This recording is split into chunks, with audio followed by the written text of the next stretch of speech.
Hey everybody, it's Jason Blaha here, and once again it's time for my client Brett's blog, and we had a great deadlift week. Of course, deadlift is his lift. Most of the stuff went good. Bench went great, deadlift went great. He was a little unhappy with his squats this week. He's like, man, I could have done better. I know I had more, I just was tired and had DOMs. So he was a little upset at himself because we only got 4 reps with 340. But keeping in mind, again, it was 95% training max. His squat has historically been his worst lift. We've been working on it. That belt squat is helping. So I'm not that upset with it. I'm not that upset with it. It's just that he deadlifts so much more. And I've told him, but look, your squat is coming up.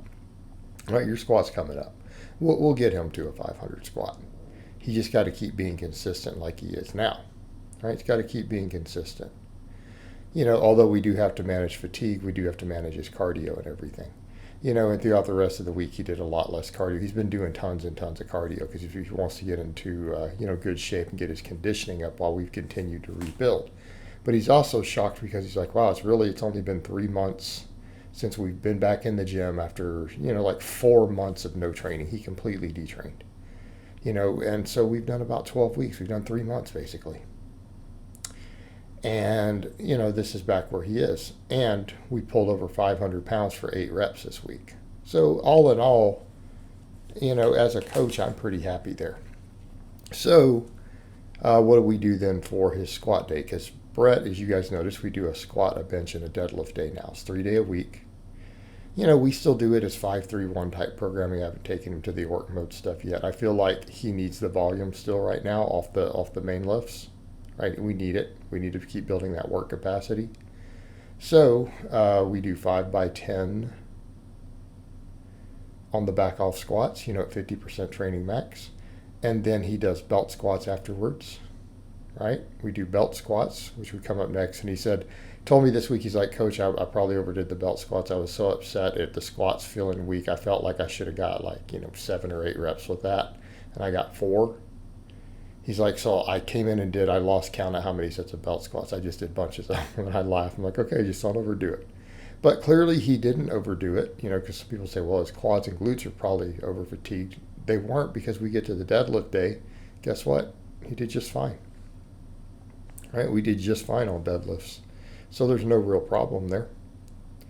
But, he came in and did a lot of these. Although, I might tell him if we can do that much volume, then it might be time to increase the weight on it. All right, I want to increase that weight.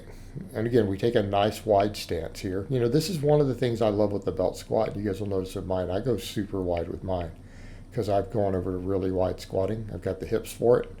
I get my best depth really wide. So for me, my toes are well off the edges. He's even taller, quite a bit taller than me, several inches. And he's still not quite squatting as wide on the same belt squat machine. We have the same one. But this is pretty wide. But something I really like with the belt squat, I try to tell people that go wide on it. Go even wider than your back squat if you can. Because we're trying to build the most lower body muscle mass. Take advantage of the fact that it puts you in traction, no axial loading, and use it. Same with a leg press. I see people doing narrow stance leg presses, and they wonder why their legs suck. Get out wide. Get that extra adductor and glute. It works the same amount of quad. You don't lose any quad stimulation by going wide. That's a myth. And then he does his glute ham raises, which is a pretty solid lower body workout. Squatting, belt squats, glute ham raises. That's a lot. It's a lot. And I like that combination. I think that's a good combination for a leg day. It really is. Complete lower body development. And all of it carries over to your squat. Benching went good. We're going to raise his training max up. But he got 280 for 5. 280 for 5. When we got to his peak set. So again, coming back up. We know that his bench is up past 315 plus again now. Right? So we'll bump his training max up accordingly. We want to bring that up. But again, I'm happy with this because of the detraining. Plus, keep in mind, he benches close grip. And that's another reason, we put so much tricep focus for him. He benches close grip, he prefers it for his shoulders. So, what does his bench day really look like? Well, he told me his lats were feeling a little weird. He didn't want to pull ups. Could he do chin ups this week? I'm like, sure, go ahead. He's like, I feel like I'm gaining muscle again in certain areas, get strained. So we do benching. Again, we do 5x10 back off. He does dips, he does chin ups, and then we do his band press downs. And that's what we do. Now, I really like the dips in there for him because he can do them. There's such a great synergy between closed grip benching and dips. And the downside is not everyone can do dips. They sometimes aggravate my shoulder. I wish I could handle dips better. I would do a lot more dips if my shoulders could take them more. Just for me personally. But they always can't. And I also think that they can be great for even a finisher, to just high rep some dips at the end. Now we want to get his rep count up. His reps aren't super high yet. They're decent, but considering he's at a pretty heavy body weight, he's like 6'3", pushing close to 240 now, around 240, I think.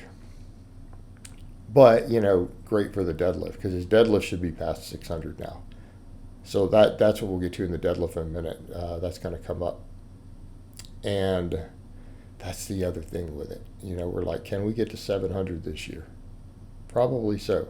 Now we're going to have to start doing some heavier pulls instead of all these, 7-8 rep sets.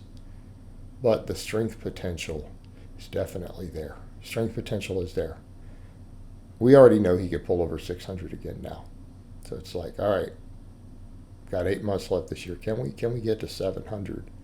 It might be doable because that was our goal before. We wanted to get to 700 when he spent all that time detraining, lots of time from training. So we want to make it happen.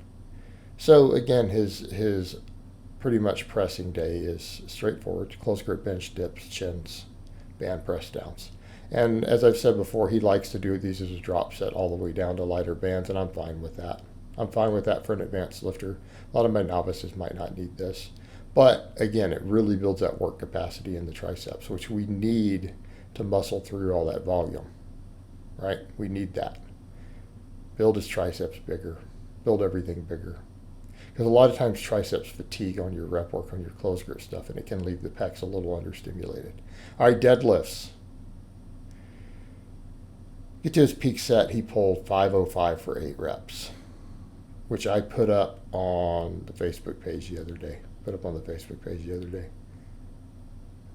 Killing it. Straight killing it. Right, that's just phenomenal. Again, as a coach, I am super, super happy with that because it tells me that we're really on track with his deadlift training. He's a little worried about his squats still not coming as quick as we'd like. It's coming along though. But I'm real happy with the deadlifting, and I'll let you guys watch it on the last set. It'll be coming up right after this one. This is his ramp ups. Again, extremely happy with it as a coach. All right, guys, but that's really all I have to say on that today. I hope it's been informative, and I'll talk to you guys next time while you guys watch this pull.